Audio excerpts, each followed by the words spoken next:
Yes, hey, bon matin tout le monde. Comment ça va? Yeah, hey, wow, vous êtes tous là. Hey, je vais juste partir mon chrono parce que des fois, j'ai des petits problèmes avec le temps, OK? Fait que je pense que tout le monde va être content s'il y a un chrono qui roule. Alors, amen. Oh, j'aime ça. Alors, hey, aujourd'hui, on commence une série. Nous sommes Acts 21. Le but, ce n'est pas de dire de quelle façon Acts 21 est. En fait, il y a plusieurs églises à travers le monde. Plein d'églises. Et dans le fond, le but de cette série-là, c'est pas de dire comment Acts 21 est supérieur ou comment est-ce que nous autres, on a l'affaire. Pas du tout. Ça aide à savoir qu'est-ce qu'on est et qu'est-ce qu'on n'est pas, qu'est-ce qu'on priorise priorise pas. On veut mieux comprendre de quelle façon on fait les choses dans cette vision-là, dans cette notion-là de cette année au complet qui s'enligne devant nous. Donc, qu'est-ce que Acts 21? Et je vais commencer assez rapidement parce que vous allez voir, on va tomber rapidement dans le sujet. Je n'ai pas une introduction, un sujet amené très long parce que je vais avoir plein d'illustrations tout au cours du discours ce matin pour qu'on puisse intégrer chacun des aspects que je veux vous expliquer. Donc, je veux qu'on sache qu'est-ce qu'on est et qu'est-ce qu'on n'est pas. C'est pas une refonte, pas du tout, c'est une mise à jour. Plusieurs choses sont établies depuis longtemps. La mission d'Acts 21 a toujours été, ça fait plusieurs années qu'elle est stable, et en fait, elle reste encore stable, mais des fois, on a besoin d'un rappel pour se refocuser au bon endroit. Et ce matin, c'est exactement ce que je veux faire. Ça nous permet de, tu sais, après la pandémie, on a plusieurs personnes qui se sont joints à nous. Il y a plusieurs personnes qui nous suivaient en ligne, qui se sont joints, des gens qui viennent de d'autres villes, ils se sont joints. On a déménagé avant au Granada, maintenant on est ici au Cégep, on est allé au Centennial, on a acheté le QG. Il y a eu plusieurs éléments qui se sont brassés. Il y a plusieurs personnes qui se sont fait baptiser durant les 2-3 dernières années. Et on était dû pour un peu comme remettre les pendules à l'heure sur plein d'éléments que des fois, on prend pour acquis. Ben oui, ça fait plusieurs années qu'on fait ça. Et des fois, c'est intéressant de juste dire, il y a plein de gens qui se sont rajoutés à la famille, et là, on peut être tout au diapason de l'élément qu'on veut mettre de l'avant cette année. Acts 21, puis là, je vais lire la mission d'Acts 21, et vous allez voir comment est-ce qu'on va en parler ce matin pour comprendre cette mission-là d'une façon où est-ce qu'on va mettre l'emphase. Alors, Acts 21, je l'ai ici, existe pour nous inspirer à découvrir Dieu, aimer notre prochain et contribuer ensemble au bien commun de façon pertinente au 21e siècle. L'Église universelle comprend tous les croyants du monde et même de l'histoire de l'humanité. Ça, c'est l'Église de Jésus. Okay? Alors, c'est l'Église universelle. C'est l'Église qui regroupe supposons que ton arrière-grand-mère était chrétienne, elle fait partie de l'Église de Jésus. Donc, ce n'est pas juste l'Église ici, en ce moment même. Et là, l'Église, Acts 21, c'est une portion de l'Église universelle qui se rassemble localement, ici à Sherbrooke, ici à Magog, et qu'on fait partie régionalement en Estrie de l'Église locale, Acts 21. Il y a un verset que je veux vous lire, Éphésiens 4.4, qui dit ceci, « Il y a un seul corps et un seul Saint-Esprit, de même qu'il y a une seule espérance à laquelle Dieu vous a appelé. » Cette Église universelle se manifeste localement. Donc, on a un seul corps. Donc, tous les membres de ce corps-là, c'est l'Église universelle de Jésus. Et l'Église, dans le Nouveau Testament, on voit l'Église de Jérusalem, l'Église de Corinthe, l'Église d'Éphèse. C'est toutes des églises locales géographiquement. Acts 21 est une manifestation locale de l'Église universelle. Quelle est la définition de l'Église locale?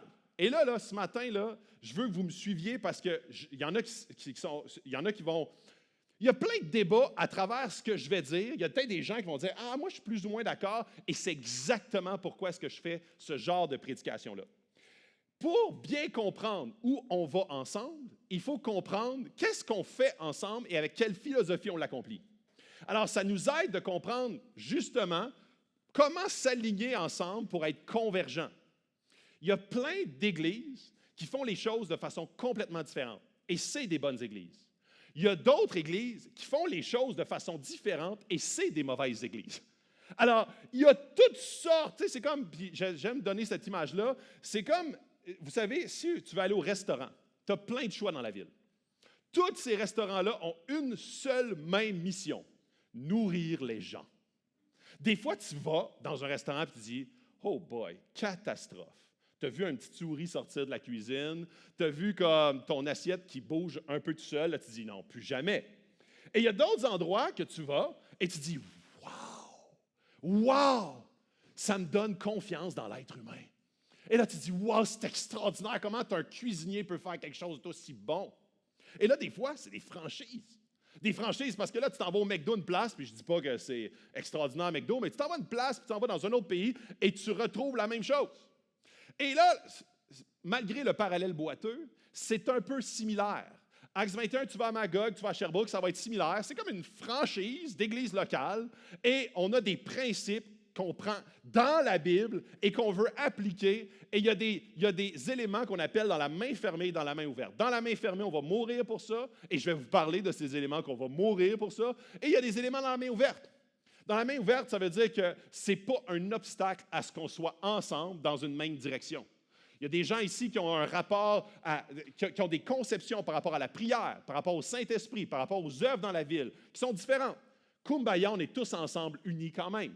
Alors, ce principe-là, il y a plein d'éléments qui sont dans la main ouverte, dans la main fermée, et qui ne nous empêchent pas d'être une Église unie. Donc, définition de l'Église locale. Au niveau biblique, une Église locale est une communauté de croyants chrétiens qui se ressemblent dans une région géographique spécifique pour adorer Dieu, étudier la Bible, prier ensemble et vivre leur foi en communauté. La définition d'une Église locale est principalement basée sur le Nouveau Testament de la Bible. En particulier dans les écrits de Paul et de Pierre. C'est les deux personnages qui donnent le plus d'informations sur la structure d'une Église locale dans le Nouveau Testament. C'est une portion de l'Église universelle. C'est une assemblée de croyants régénérés, nés nouveaux. Donc, c'est des gens qui sont habités du Saint-Esprit. Ce n'est pas pour faire une distinction. C'est que le corps de Christ, tu te greffes au corps de Christ quand tu rencontres Jésus et quand tu deviens habité du Saint-Esprit. Ensuite de ça, c'est des gens qui obéissent à la parole. La parole de Dieu, la Bible, ce n'est pas juste un livre de référence. C'est la parole de Dieu. Donc, des chrétiens, c'est des gens qui rencontrent Jésus, ils naissent de nouveau, puis ensuite de ça, la parole de Dieu devient la parole de Dieu dans leur vie. Ensuite, qui s'organisent sous un leadership qualifié, reconnu. Et encore une fois, je prends ça pas parce qu'on a décidé ça, mais parce que la Bible enseigne ça. Donc, des gens des anciens, des diacres qui vont diriger l'Église, s'unissent dans l'esprit. On a le même esprit, celui de Jésus, comme Éphésiens 4.4 qu'on a lu. Veillent les uns sur les autres. Donc, prie, sert, on est ensemble dans une même communauté, se rassemble régulièrement pour la prédication et l'adoration. Ça, en gros, c'est ça une Église locale. Ce matin, je vais parler de trois choses. Trois choses distinctes qui constituent Acts 21 et qui font partie de la philosophie centrale ici à l'Église. Et là, pour vous aider à retenir mes 3 points, je vais appeler ça les 3 C de Acts 21. Okay? Fait que vous écrivez ça là, dans vos selles, les 3 C d'Acts 21. Et là, si cette semaine, vous dites, c'était quoi les points? Les 3 C d'Acts 21. Je commence par le premier. La première chose, et peut-être la seule que tu dois savoir, la chose la plus importante, la chose la plus centrale, la chose qu'on va clairement mourir pour. La chose que si tu as une chose dans mes 3 C à te souvenir, c'est ce C-là. OK? Alors, si tu veux t'endormir, endors-toi après ce point-là. Okay? Si tu as besoin d'un bon petit sommeil, fais juste dire, OK, je t'offre 10 minutes, même peut-être 7, OK? Et après ça, tu pourras ronfler. Notre Église prêche Christ. Premier C. C, puis même, je dirais, Christ et sa croix. Et là, je sais que ce n'est pas glamour, là. Une croix, c'est une forme de torture. Fait que c'est pas genre, c'est pas trend, là. C'est pas genre quelque chose qui est facile. En fait, dans la Bible, on dit le scandale de la croix. C'est scandaleux. Puis on voit ça, puis on a comme des sentiments mitigés quand on voit la croix de Jésus, puis Jésus dessus.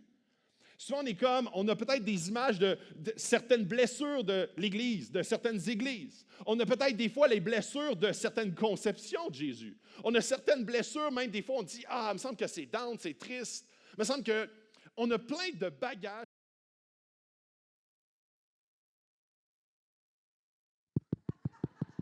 Ouais. OK. Paul, là, c'est le kingpin du Nouveau Testament. Okay? Le kingpin dans le sens qu'il y a Jésus puis il y a Paul juste en dessous. Là, fait que Paul, il a fait des choses. Il a été un implanteur d'église et il a écrit ce passage-là, ce verset-là, un verset.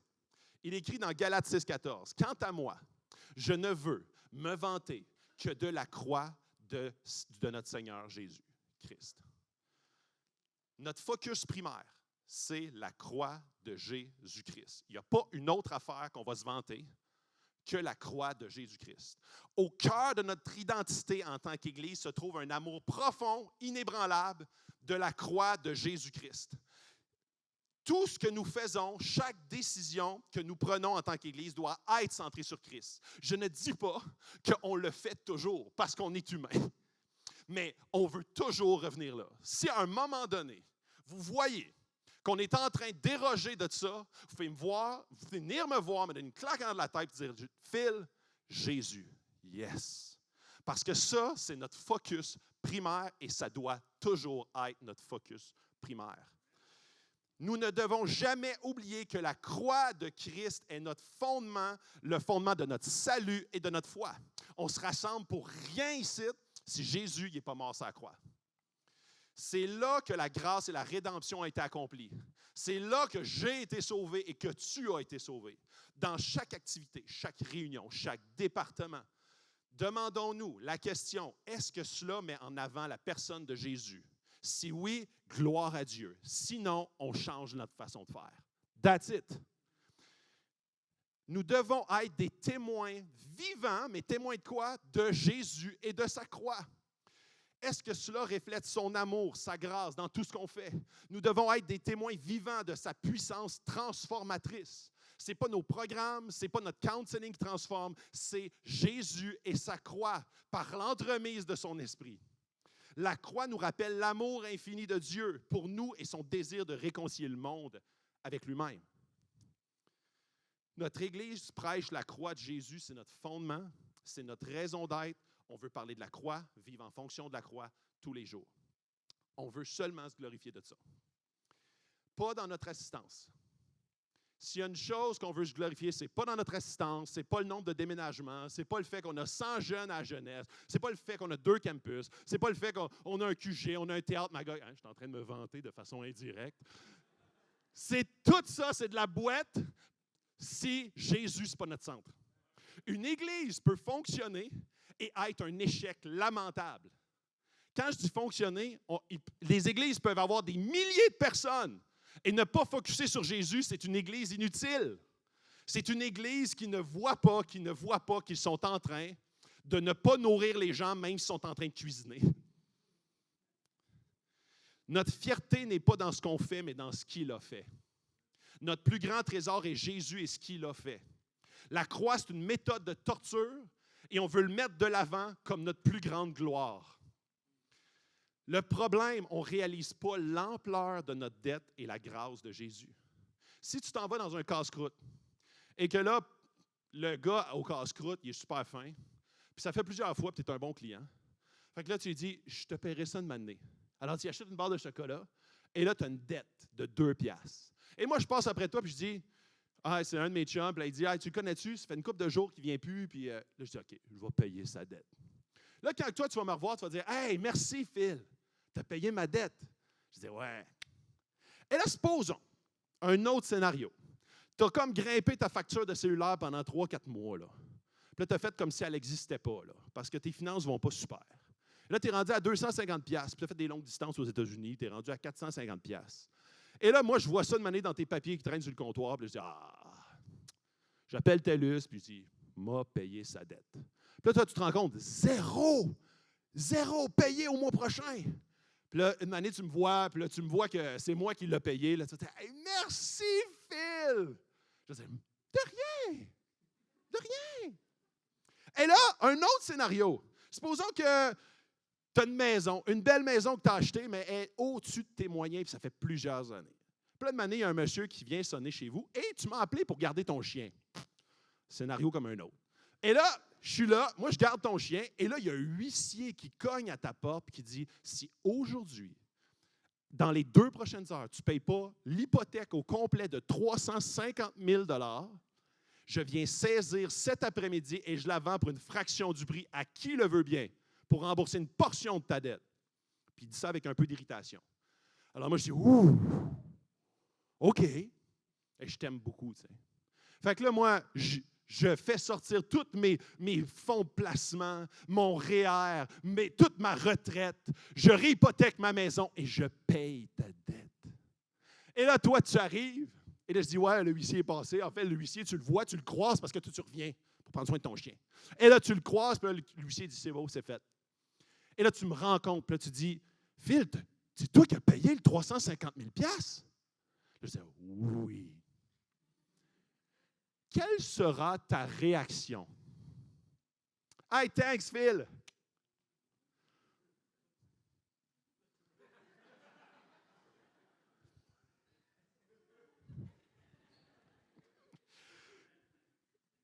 Genre, quelqu'un qui est moindrement reconnaissant, il va sûrement verser une larme drette là. Il va se passer quelque chose. En fait, il va sûrement sauter partout parce qu'il dit « Ça faisait des mois que je ne dormais plus, j'étais stressé, je capotais, je ne savais pas comment faire, je ne voulais pas perdre ma maison, c'était mon rêve de toute ma vie. Puis là, ma femme ne savait pas ce qui se passait avec mes finances. Et là, toi, tu es venu et tu as payé. » Oui. Souvent, c'est exactement ce qui se passe, sauf de façon infiniment plus élevée avec Jésus. On est comme, hey, thanks Jésus, t'es mort sur la croix pour moi. Et là, on est comme, non. Et là, je vais vous lire un verset, Romains 5,10. Nous étions les ennemis de Dieu, mais il nous a réconciliés avec lui par la mort de son Fils. À plus forte raison, maintenant que nous sommes réconciliés avec lui, serons-nous sauvés par la vie de son Fils. Ta tête était mise à prix. Tu sais, vous avez déjà vu ce genre de photo-là qui s'en vient? Tu sais là, ta tête est mise à prix.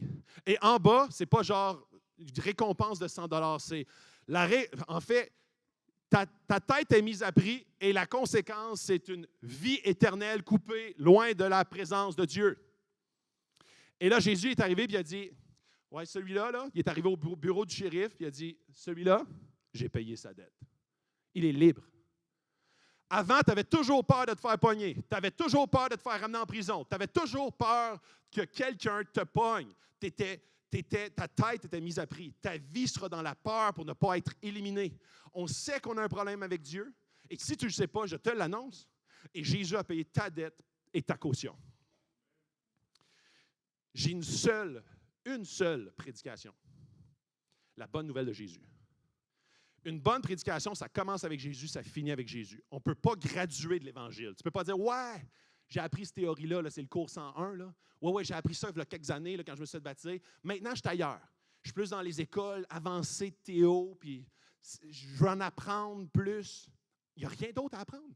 En fait, tout a été écrit pour et par Jésus. Dirigé, focusé sur lui. Si tu apprends autre chose que Jésus et sa bonne nouvelle, et comment est-ce que toute la Bible tourne autour de Jésus, pointe à Jésus quand on écrit l'Ancien, parle de Jésus quand on parle du Nouveau, structure l'Église, le corps de son Église, la prunelle de ses yeux pour Jésus, par Jésus, tu es en train de passer à côté de la volonté de Dieu pour sa parole et son humanité. On ne peut pas graduer de l'Évangile. Toute notre vie, on est à l'école de l'Évangile et c'est extraordinaire. J'ai besoin de l'Évangile à tous les jours. J'ai besoin de l'Évangile à toutes les secondes de ma vie, à chaque fois que ma nature pécheresse prend le dessus. À chaque fois que je me mets en colère, j'ai besoin de Jésus et son esprit pour me transformer. J'ai besoin de me repentir au pied de sa croix continuellement et que Jésus puisse me relever parce qu'il n'est pas venu pour juger le monde, mais pour sauver le monde. Il est venu pour les relever, pas par mes forces, mais par ses forces. Ça, à tous les secondes de ma vie. Sinclair Ferguson, un grand théologien, dit « La plupart des églises ne prêchent pas Christ. Le prédicateur examine le texte pour se trouver lui-même et pour trouver la congrégation, pas pour trouver Christ dedans. » Par conséquent, la prédication concerne les personnes dans les évangiles et non le Christ dans les évangiles. De quoi parle vraiment la Bible? De Christ. Parle de moi et de ce que je dois faire ou elle parle de Jésus et de ce qu'il a fait. Les gens voient la Bible comme, parfois, une espèce de biographie des héros bibliques. Comment devenir courageux comme David, sage comme Salomon, stupide comme Saül. Selon on l'évite. Ce n'est pas une biographie des bons et des mauvais coups de ces personnages-là. C'est tout centré pour parler d'une facette de l'Évangile. Et comment est-ce que, peu importe nos efforts en tant qu'être humain, on tombe à plat devant la sainteté de Dieu. Ce n'est pas non plus un guide personnel pour les clés de ta vie, pour te rendre plus heureux. Ce n'est pas un artefact, certaines portions inspirantes et d'autres un peu moins. Ce n'est pas un biscuit chinois, quelques versets hors contexte et une pensée pour prendre et laisser ce qui ne fait pas ton affaire.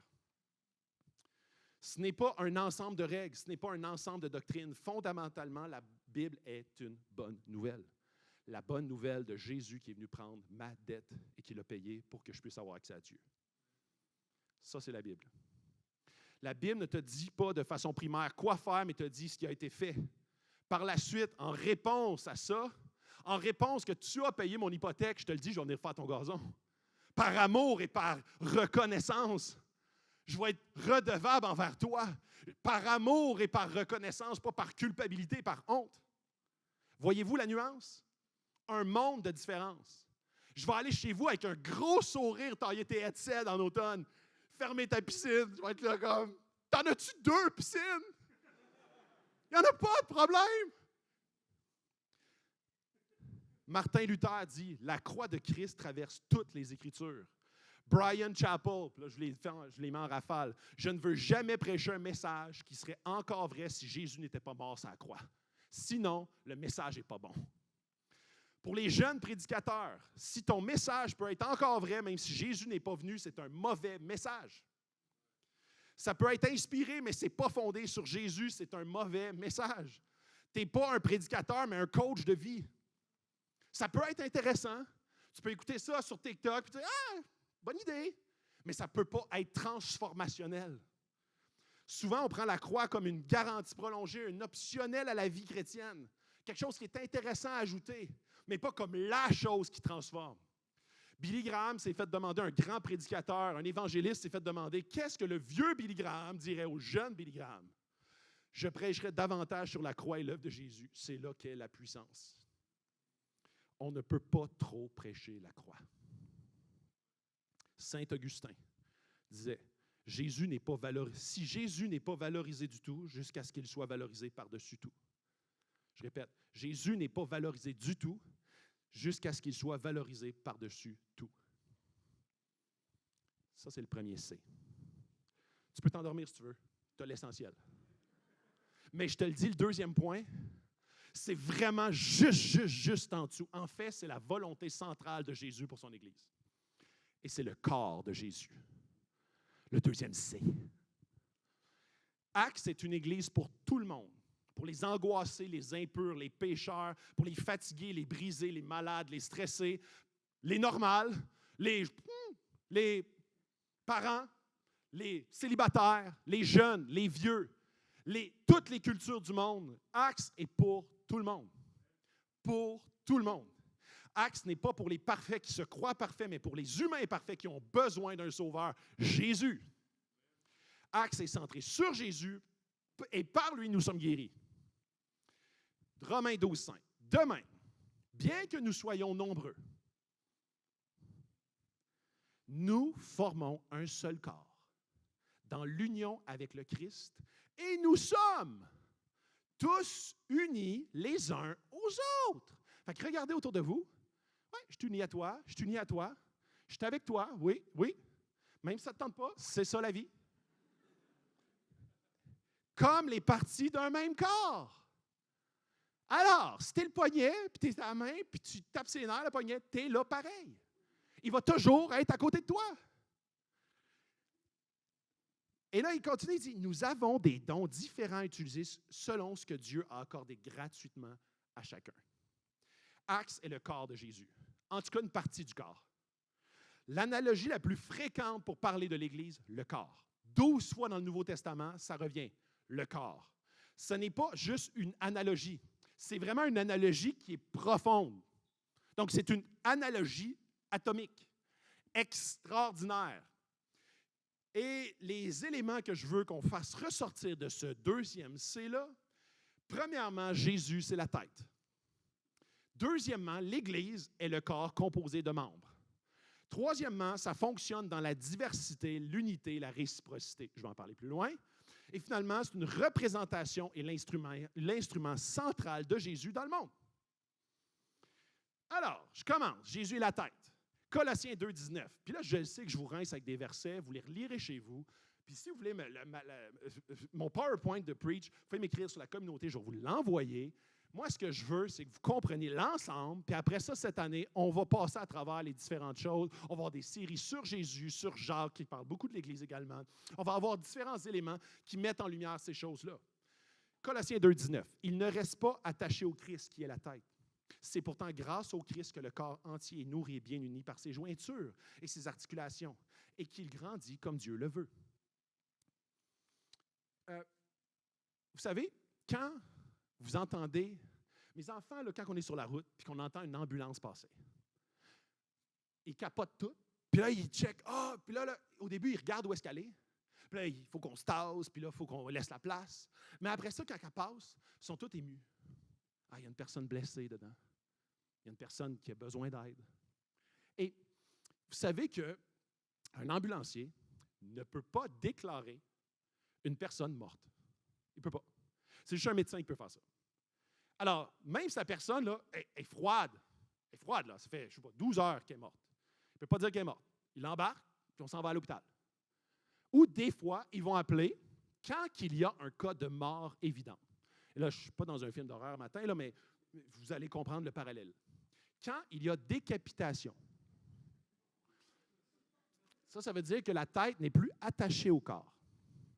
Là, dans ce cas très précis, l'ambulancier il a la permission de déclarer la personne décédée. Donc, une église locale sans la tête est morte. C'est une mort évidente d'église. Pourtant, la personne est là. Tous les membres sont là. Même à la limite, ils ont la même forme. Je pourrais mettre des petits bâtons en arrière, puis ils pourraient bouger un peu. Mais c'est mort. Mort. Il n'y a plus de vie. Il n'y a plus de puissance. Il n'y a plus d'énergie. Parce que la tête n'est plus là. Et je vais donner une autre analogie qui est un peu moins gore parce que c'est des animaux. Je ne sais pas s'il y en a qui ont déjà participé à la décapitation de poules. Levez la main. Oui. Hey, boy! Ah, là, vous me faites peur. OK, on a une église de décapiteurs de poules. Comme ça, là. Une caractéristique d'Acts 21, c'est un critère pour entrer dans l'église, décapiter des poules.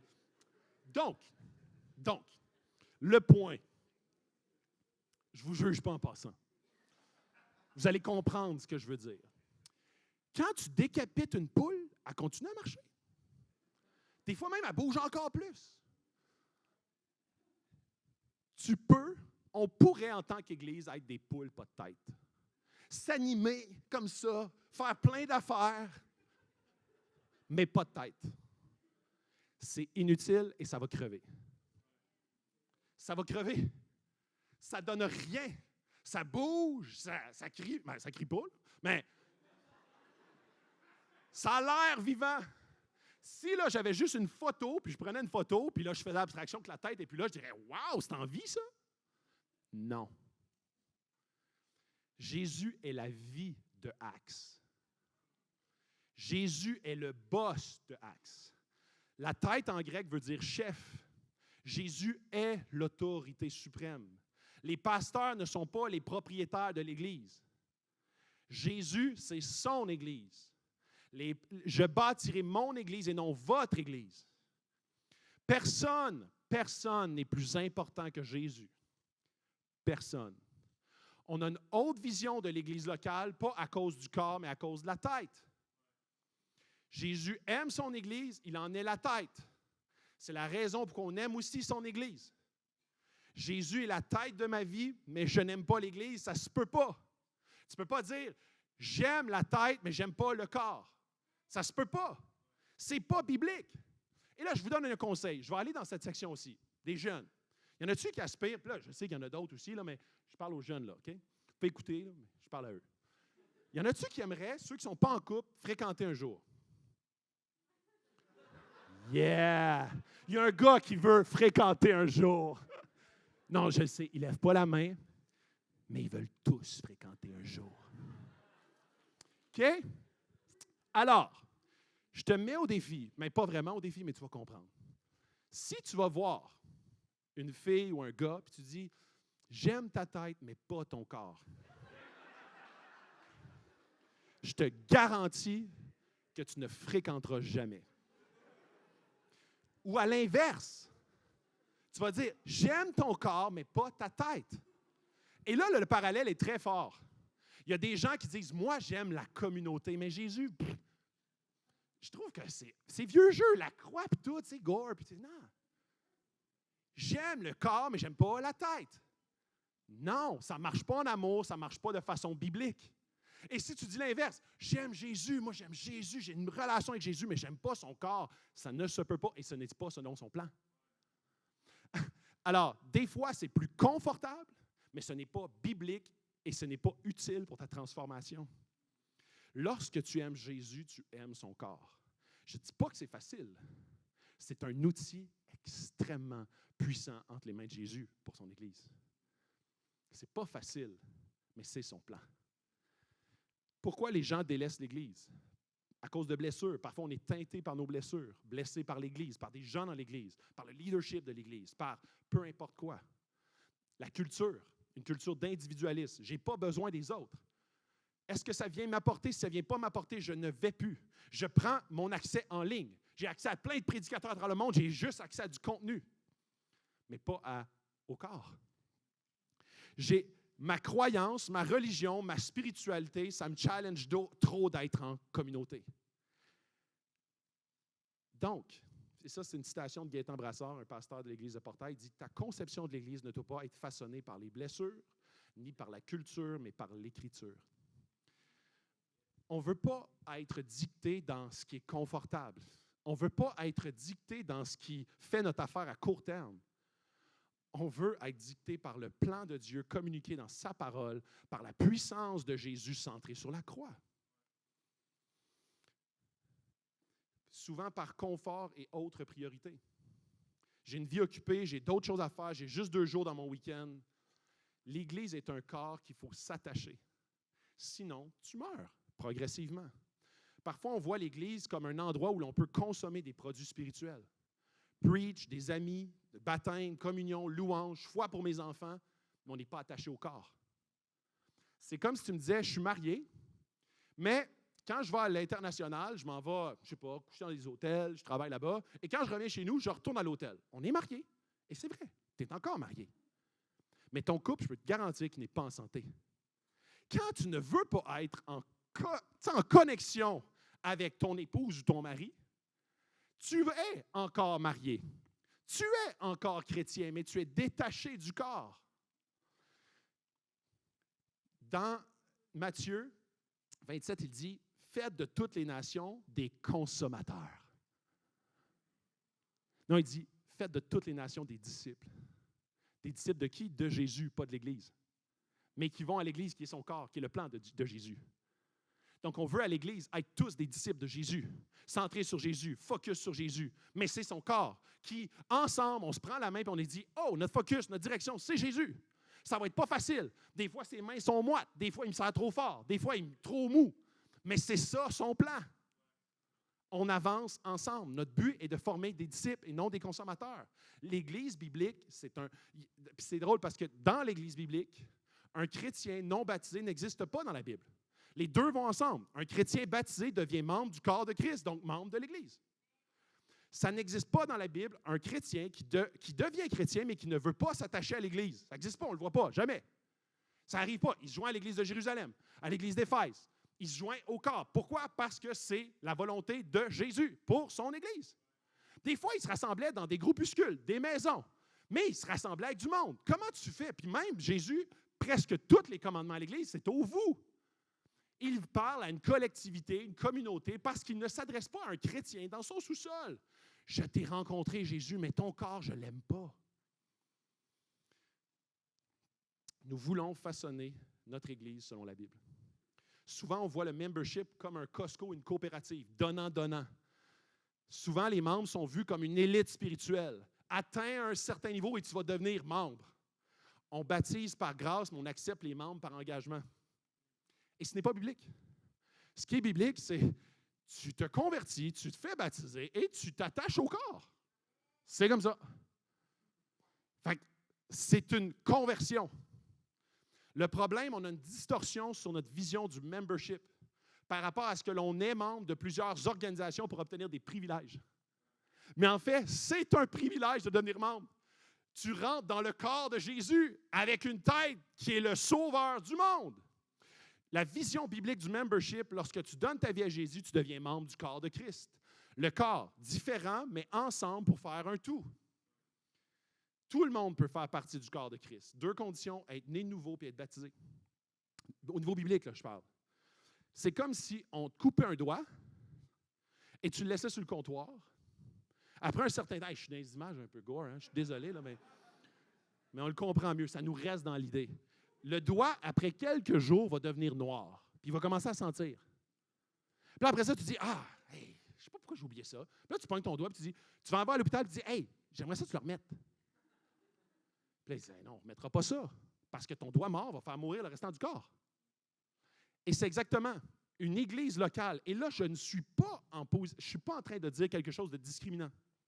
Je suis en train de dire c'est quoi l'église locale. L'église locale, ici, tout le monde est bienvenu. Mais ceux qui font partie de l'église locale, c'est les chrétiens régénérés, nés de nouveau.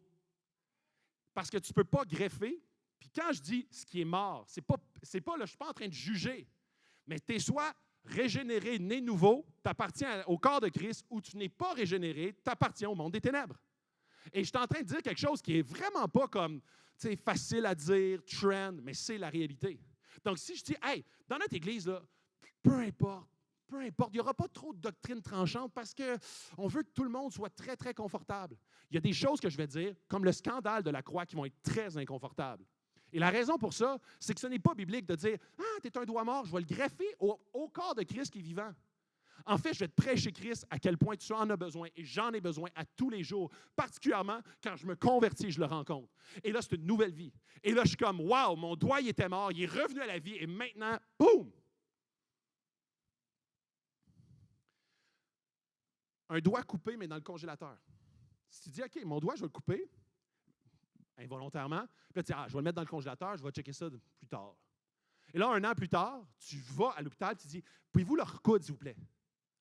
Ils vont dire, oui, ton doigt, il a été préservé, mais il n'est vraiment pas en shape. C'est exactement le principe.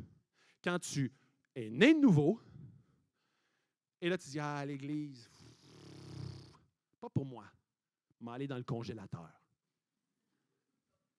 Et là, je te le dis, ton doigt, il est en train de vieillir prématurément. Pourquoi? Parce qu'il n'est pas attaché au corps, et le corps ne t'aide pas à circuler vers la tête. Une bonne église permet de repointer à la tête, et la tête envoie des influx, et le corps réagit. Et des fois, le corps, tu sais, moi, ça m'arrive. Des fois, je marche, je me cogne l'orteil, le petit orteil sur un coin de bureau. Là, je dis, l'orteil dit à ma jambe, « Qu'est-ce que tu as fait là? » Et là, la tête dit, « Calmez-vous, calmez-vous. C'est ma volonté que vous soyez unis. Mais tu dois apprendre à pardonner orteil, à la jambe, qui n'a pas checké où est-ce qu'il s'en allait. Puis l'œil non plus. Checker ailleurs, trouble d'attention, bang! C'est le principe de l'Église. La tête vient remettre tout ça ensemble. Un membre du corps n'est pas un statut honorifique, mais un statut identitaire. Et là, vous vous posez tous la question, ouais, mais à Axe, on n'a pas de membership. En fait, cette année, je prends l'engagement de mettre en place avec toute l'équipe un membership. Puis ça, moi, c'est une révélation parce qu'avant, je trouvais ça juste un élément intéressant en termes de mobilisation. Et je ne parle pas d'un membership administratif. On va mettre des éléments administratifs en place. Mais c'est parce que le membership, c'est biblique. Je ne parle pas d'avoir ta carte Costco. Je parle d'être membre du corps. Puis rendu à 300 personnes, pourquoi on veut être membre? Bien, parce que ça t'aide. Moi, là, quand tu ne vas pas bien, je ne le sais pas. Quand tu ne viens pas à l'église, je ne le sais pas. Pourquoi? Parce que 300 personnes, c'est impossible à savoir. On n'a pas de lien. Quelqu'un me demande, c'est qui vos membres à Axe? Puis je suis comme, ceux que je vois le plus souvent. C'est ça ma balise. Et un certain nombre, c'est impossible. Au niveau biblique, dans le Nouveau Testament, on avait des petites églises. Moi, quand j'avais un groupe Connexion, on était 12. Je savais qui était dans mon groupe et qui n'était pas dans mon groupe. Rendu, supposons que j'avais un groupe de 150 personnes. À un certain moment, je suis comme, il faut que j'aille des structures qui m'aident. Parce que c'est impossible de me rappeler tout ça. Et de prendre soin. Et d'être au service d'eux. Et d'être sensible. Ça fait des années qu'on veut instaurer un membership, mais c'est toujours postponé. Et moi, depuis quelques mois, je trouvais tellement que ce n'était pas seulement quelque chose d'intéressant, mais d'essentiel dans une Église qui veut être centrée sur Christ avec un corps en santé. C'est la raison pour laquelle cette année, et on va vous donner des informations là-dessus, c'est clair que ça fait partie de nos priorités. On en a parlé dans le conseil d'administration, on en a parlé dans le conseil pastoral, et ça va être clairement un objectif et une priorité. Je vais un peu plus loin. Une Église est fonctionnelle si ses membres sont fonctionnels. Un corps ne sera jamais plus fonctionnel que ses membres. Il y a des églises malades dans Apocalypse 3.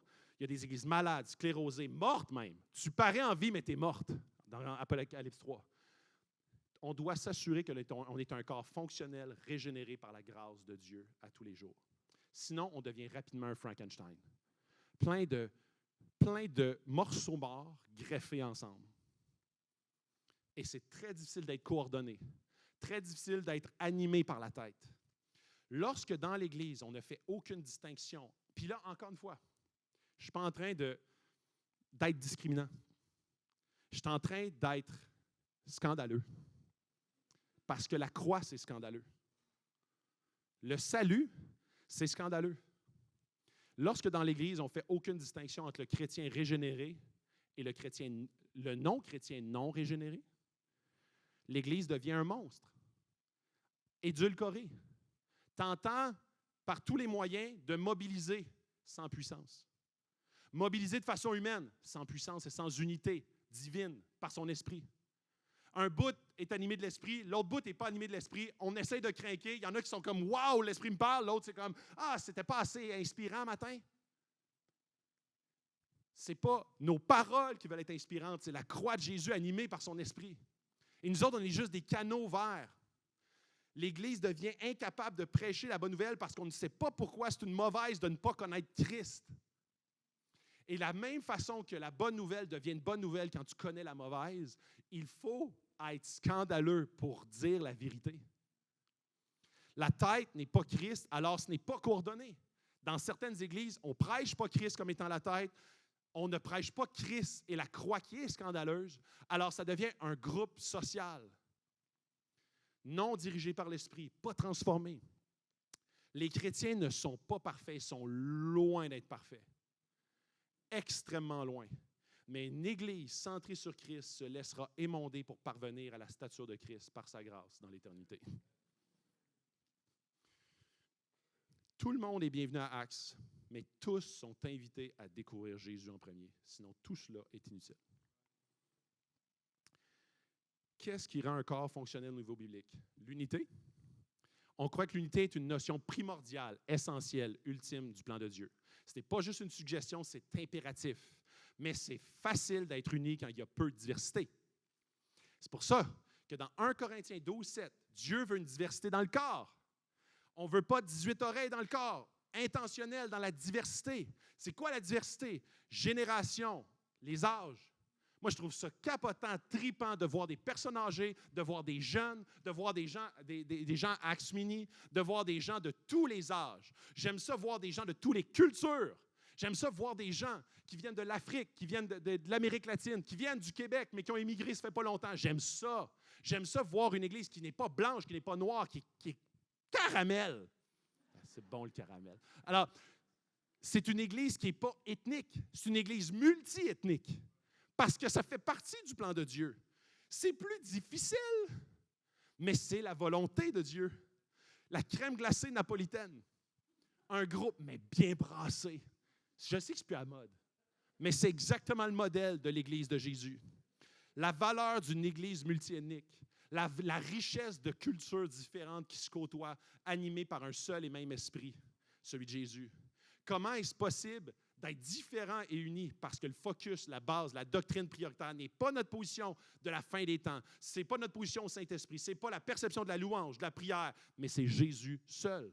C'est pour ça que je dis, on se côtoie, on s'aime. Il y a des gens qui sont cessationnistes, qui sont charismatiques. Il y a dans cette salle, et on s'aime. Il y a des gens qui ont une position au Saint-Esprit qui est pré-1000, à 1000. Si tu ne sais pas ce que ça veut dire, ce n'est pas grave, on s'aime. Le but n'est pas de discriminer, de dire, nous autres, on s'en va là, ceux qui ne sont pas contents, allez-vous ailleurs. On s'aime et on s'aime dans la diversité parce que notre seul et même et unique focus, ce pourquoi on va mourir pour, c'est Jésus. Et on va évoluer. Parce que ça se peut qu'il y a des choses dans la main fermée, puis là, on a dit, on va commencer à mettre ça plus en pratique. Par exemple, les soirées, passons des paroles aux actes. C'est une façon de devenir, oui, plus centré sur ce que la Bible enseigne, sur certaines notions. Mais on n'est pas habitué à ça. Donc, Acts évolue parce que l'esprit est organique, est animé, est vivant. Donc, il nous met des choses à cœur qu'il ne nous avait pas mis à cœur, il y a 10 ans. Et c'est ça la vie dans l'esprit. Nous sommes capables de jouer la même musique de Jésus seul. Je me glorifierai seulement de la croix de Christ. That's it. Je vais inviter l'équipe de louange, je vais terminer avec mon dernier point. Et finalement, la réciprocité. On se sert, dans le fond, le dernier point par rapport au corps, avant de sauter au le dernier C, on prie pour l'Église, on donne à l'Église, on sert l'Église, on se supporte les uns les autres, on sert les uns les autres, la réciprocité. Le corps, il est réciproque. Il est uni, il est divers, et il est réciproque. Je veux apprendre à connaître les gens autour de moi. Dans Colossiens 3,12, un passage tellement puissant. Ainsi donc, en tant qu'être choisi par Dieu, saint, bien-aimé, revêtez-vous de sentiments de compassion, de bonté, d'humilité, de douceur, de patience. Supportez-vous les uns les autres. Et si l'un de vous a une raison de se plaindre d'un autre, ça arrive, pardonnez-vous. Tout comme Christ a pardonné, pardonnez-vous. Mais par-dessus tout cela, revêtez-vous de l'amour qui est le lien de la perfection. Que la paix de Christ à laquelle vous avez été appelés pour former un seul corps, son corps, règne dans votre cœur. Et soyez reconnaissants parce que vous avez obtenu beaucoup par son salut. Il n'y a rien de plus triste lorsqu'une Église est désunie, se divise, se déchire et se disperse. Pourquoi est-ce que c'est drôle quand on va au zoo et qu'on voit un animal, tu sais, comme il y a des affaires comme ça, là, où est-ce que tu mets ta tête, tu sais, il y a comme un corps de monsieur musclé, puis là, tu mets ta tête. Ou il y a un corps de zèbre, tu mets ta tête. Pourquoi c'est drôle? Parce que la tête est différente que le corps. Ils ne vont pas ensemble. C'est vraiment moins drôle quand le corps ne va pas avec la tête de Jésus. Quand le corps ne vit pas comme il devrait vivre avec la tête qui est Jésus. Dans 1 Thessaloniciens 2,12, il dit de marcher d'une manière digne de Dieu, qui vous appelle à son royaume et à sa gloire. Il y a une histoire d'Alexandre le Grand, qui est un grand conquérant, qu'une année, il trouve un soldat endormi. Puis un soldat qui est endormi, c'était un des actes les plus graves. Pourquoi? Parce qu'il mettait en péril toute la garnison. Il était supposé être surveillé, il ne surveillait pas, il dormait. Souvent, ce qu'on faisait, c'est qu'on les brûlait vifs pour servir d'exemple. Et là, Alexandre le Grand, qui est un grand conquérant qui a tué beaucoup de gens, trouve le jeune endormi. Et là, le jeune, il est tout stressé, il pense qu'il va se faire brûler vif, drette là, puis il dit, c'est quoi ton nom? Puis là, le jeune dit, Alexandre. C'est quoi ton nom? Là, il répond tout stressé, Alexandre. Puis là, il dit, non, c'est quoi ton nom? Puis là, il dit, Alexandre. Alexandre le Grand dit, soit tu changes de nom ou tu changes de comportement. L'Église est pour tout le monde, mais il n'y a rien de plus triste qu'un chrétien qui se comporte comme quelqu'un qui n'est pas habité du Saint-Esprit. Soit tu changes de nom,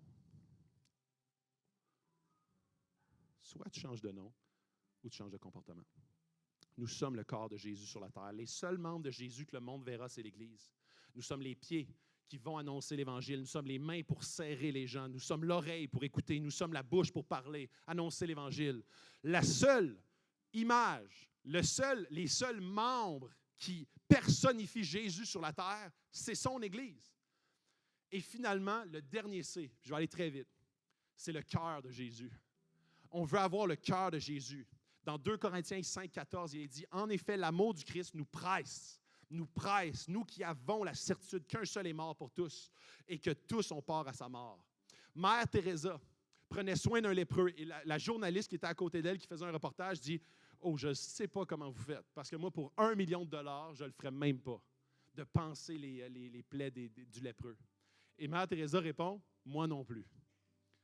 Je ne le ferais pas pour $1 million. Mais pour Jésus, yes. » Et c'est exactement le cœur de Jésus. Le cœur de Jésus n'est pas nécessairement toujours facile.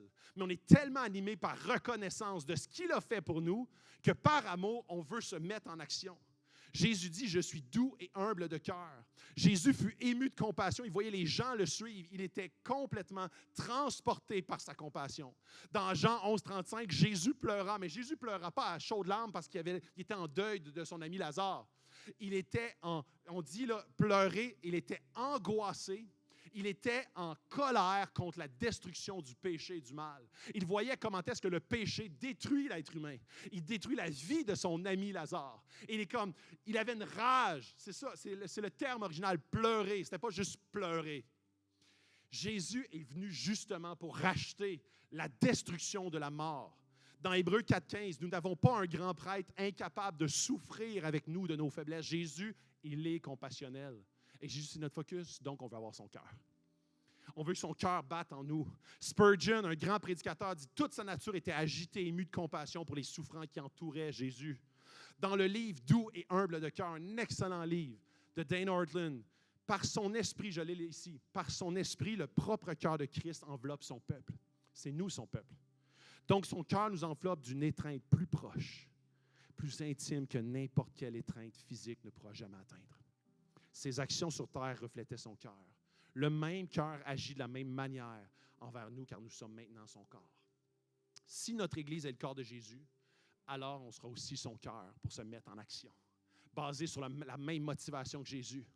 Une nouvelle naissance te donne un nouveau cœur. C'est une transplantation de son esprit, de son cœur en dedans de toi. Et plus qu'on est en intimité avec Jésus, et plus que son cœur vibre en dedans de nous. Nous ne sommes pas arrivés, mais de jour en jour, nous voulons devenir semblables à Jésus qui est compassionnel pour les perdus et pour les blessés et pour les malades et pour les gens qui souffrent. Nous avons un cœur pour les gens qui ne connaissent pas Christ. On veut être ému de compassion parce que c'est une bonne nouvelle, mais il y a une grande mauvaise nouvelle aussi.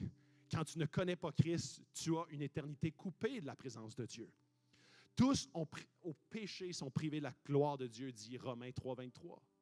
C'est un élément qui est tellement scandaleux. Mais Jésus est venu pour sauver l'humanité, non pour juger le monde, mais pour le sauver. Le Fils est venu pour sauver le monde. Jean 3, 18 dit « Celui qui croit en Jésus n'est pas jugé parce que Jésus a déjà vécu ce jugement. » Notre Église, elle est missionnelle. On est axé vers un message de mission, faire de toutes les nations des disciples. On ne veut pas juste améliorer la vie des gens, on veut complètement que Jésus transforme la vie des gens. On veut que les gens rencontrent Jésus et qu'après ça transforme leur couple, leur parentalité. On veut que ça transforme leur famille, leurs enfants, leur entourage, leur travail. Ça influence continuellement leur vie. Ça les transforme de l'intérieur vers l'extérieur. Je veux terminer avec comment notre ville, notre Église peut avoir un cœur pour la ville de Sherbrooke et pour le campus de Magog, pour la ville de Magog. Jacques va dire que la foi sans les œuvres n'est rien. On veut donc prêcher et incarner cet esprit qui nous habite. Prendre soin de la veuve et de l'orphelin. Quand on comble le besoin d'un faible, on le fait sans le nom de Jésus. On le fait par son nom, par sa puissance qui nous habite. Quand on comble le besoin du plus faible, on le fait dans son nom, à Jésus. Quand vous faites ça au plus faible, vous le faites. Quand Jésus dit, vous le faites comme à moi. Notre plus grand fardeau est pour les âmes qui ne connaissent pas Christ. Il est venu pour sauver le monde et on veut être des témoins vivants. C'est quoi un témoin? C'est quelqu'un qui témoigne. Et souvent, témoin, c'est comme, OK, c'est un vendeur. Pas du tout. Les meilleurs reviews sur Amazon sont ceux qui sont crédibles. Je ne sais pas si vous avez un détecteur comme moi, quand tu vois que c'est l'entreprise qui a écrit son propre review. Et c'est le produit qui changera ta vie à jamais. Et là, tu sens que c'est de la vente. Mais quand c'est quelqu'un de neutre, quelqu'un qui a rencontré le produit et qui a été transformé et qui donne un 5 étoiles et tu sais, c'est un de tes amis là, qui l'a écrit. Tu dis, sérieusement? C'est ça que ça fait, le Willy Waller? 5 étoiles pour 12,99? La seule différence, c'est que ce n'est pas une grâce à rabais. C'est une grâce infinie, mais qui transforme et qui change ta vie. On est des témoins qui témoignent de ce que Jésus a fait dans nos vies. Et on est les meilleurs pour dire, Jésus est venu transformer mon existence, ma famille, ma vie, mes plus grandes faiblesses. Jésus marche avec moi. Il me tient dans ses bras, dans la souffrance, j'ai une paix, j'ai une profonde joie que je ne peux pas exprimer. Ça, c'est un review qui vaut cher. On est des témoins qui témoignent. C'est ça, être un chrétien. On est des clients satisfaits. Gloire à Jésus pour son esprit, son Église, sa parole, pour sa croix, ses bénédictions. Je suis un client satisfait. Nous sommes ici à Axe des clients satisfaits qui nous parlent de notre expérience 5 étoiles. Nous sommes tellement minoritaires au Québec en tant que chrétiens. Mais on va avoir un cœur qui prie pour un réveil et que Jésus puisse atteindre chaque Québécois ici au Québec. Ici dans notre ville, ici au Cégep, université. Je vais terminer en prière. Est-ce qu'on peut se lever? C'est les 3 C d'Actes 21. Christ, le corps et le cœur. Prions Dieu. Merci Dieu parce que ton plan, il est parfait et tu as envoyé ton Fils Jésus mourir pour nous, donner sa vie d'une manière souffrante, d'une façon horrible, mais pour payer notre dette entièrement et pour avoir accès à toi éternellement. On veut te rendre gloire, on veut t'adorer ce matin. On veut être reconnaissant pour ce cadeau inestimable. On veut être ton corps qui est animé, coordonné sous la tête qui est Christ. On veut être en tant que corps, apprendre à s'aimer les uns les autres, se servir les uns les autres, animé par ton esprit qui nous habite. On veut avoir ton cœur qui bat à l'intérieur de nous, Jésus, par amour pour toi, parce que tu nous as visités et tu nous as pardonnés et tu nous as fait le plus grand bien et tu nous transformes jour après jour. Dieu, c'est dans cette optique, dans ce focus, par ta grâce seule, qu'on veut aller et qu'on veut marcher. Que tu puisses continuer à nous transformer, nous édifier, nous consoler, nous parler dans ton Fils qu'on prie pour ta gloire. Amen. On va prendre un temps de louange maintenant. Merci pour votre patience.